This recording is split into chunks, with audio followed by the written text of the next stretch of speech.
You might say I'm in fishing heaven. A quiet, peaceful lake that feels like a private paradise. This is Williamsport Wildlife Management Area near Columbia in Middle Tennessee.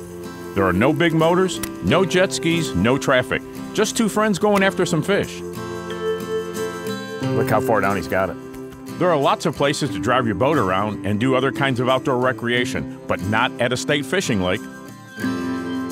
What they're all about is managing for people to come out fishing, and as you can see, they're good. They get a lot of pressure, but they're good because they're managed well. As an outdoor radio host and avid fisherman, the only thing Doug Markham likes more than talking about fish is catching them. No, that's a good one. That's a good one. Yeah. These are eatable panfish size right here.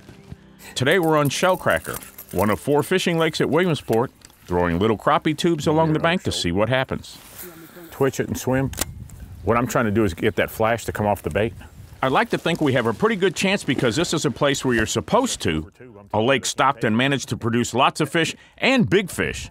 All you need is a $5 access fee and your license, which these days you can buy and keep right on your smartphone thanks to the TWRA's handy web interface for mobile devices. There's one right there. That's a big black nose. Little bitty guy. That's a pretty one. It's pretty. It's a little bigger. Another crappie. Pretty thing. Using a technique called pitching allows us to get up under the branches and make less of a disturbance. I think one of the misconceptions with people is that you can just toss it out any way you want to, and really, when you get really, really good at this, in my opinion, and I'm not there yet, but is having everything work in concert. And that means you're using 4-pound test, a 16th ounce head, a tube that matches all that. And what happens when you're doing that, you develop a feel for that. The underhand casts let you put something in without creating a big stir. They're down there in survival mode. You're out here in recreational mode. Something splashes big in the water, really big, it's probably not something to eat.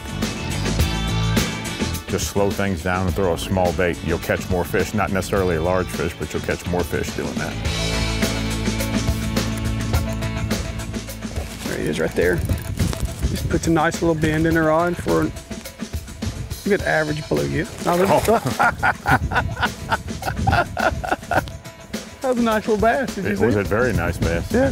There he goes. When fishing for panfish, it's better to use light line with a slow retrieve. That's a nice one. Yeah, that's a good one.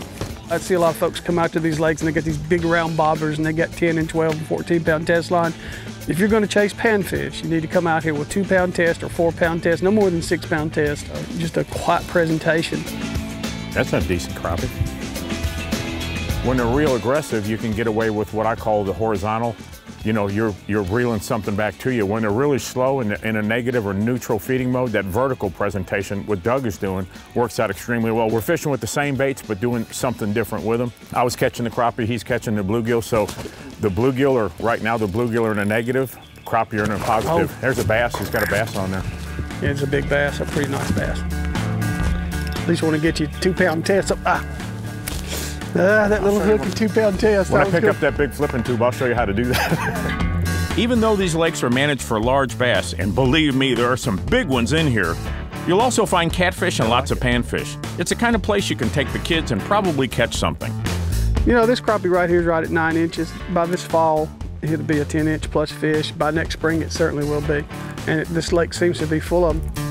There's 4 lakes here. One's a kid's lake, and the other 3 are for adults.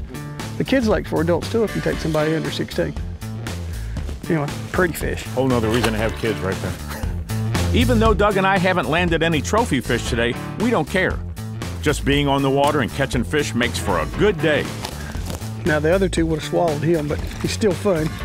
To me, it's just being outside. I like being outside, relax, catch a few fish, and have a good time. I'm Joey Monteleone on Tennessee's Wild Side.